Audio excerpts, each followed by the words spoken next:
J.J. Abrams.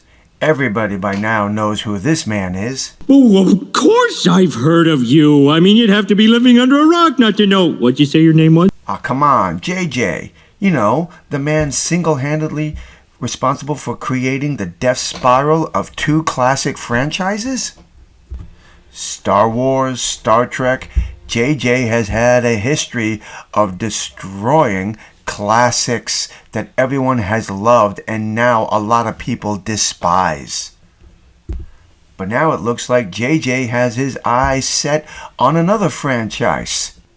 J.J. Abrams making his own Back to the Future with Timothée Chalamet. No! Oh, please, God, no! Hey, what's going on out there? This is W.F.S. and today we're going to talk about J.J. Abrams as he begins his plans to make his own version of Back to the Future. That's basically because Robert Zemeckis is not going to let anyone redo, reboot, ruin his movies.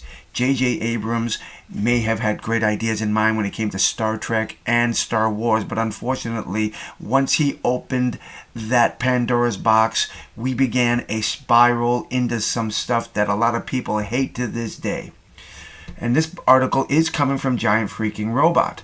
Producer and director J.J. Abrams has become Hollywood's go-to for nostalgia trips and now is planning another one. This time, he's doing his own take on Back to the Future.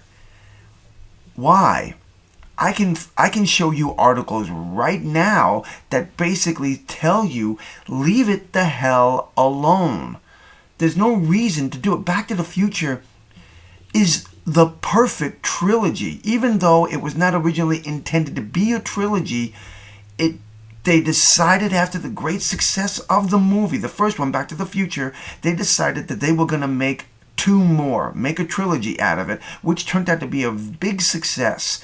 And now everyone is saying, leave it alone. Don't mess with it. But we have to remake things. Even if we're not going to call it Back to the Future, we're still going to give it somewhat the same premise.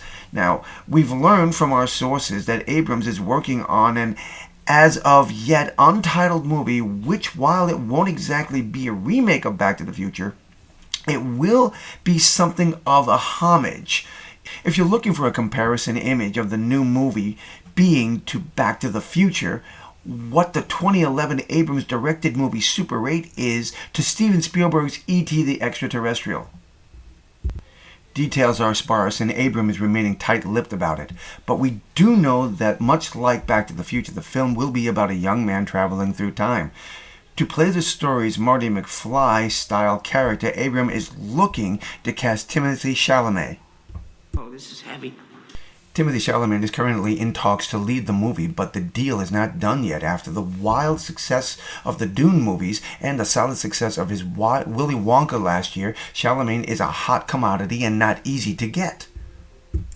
When it comes to rebooting franchises, Hollywood has had a very bad history, at least recent history, of destroying legacy properties.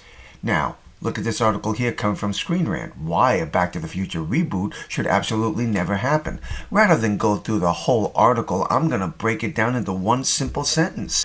Unfortunately, rebooting the film would only cheapen it incredibly. Everlasting legacy instead of keeping it going through newer generations.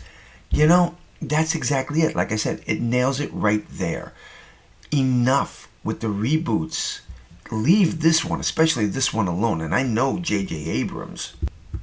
J.J. Abrams thinks that rebooting this thing would be an incredible idea or reinventing it in his image. But it's just not something we need to do here. This is a classic and the story was done so well it's considered perfection. Well, tell me what you think. I would love to hear your thoughts and comments on this one. Drop your comments below and let me know. And until the next time, God bless, my friends.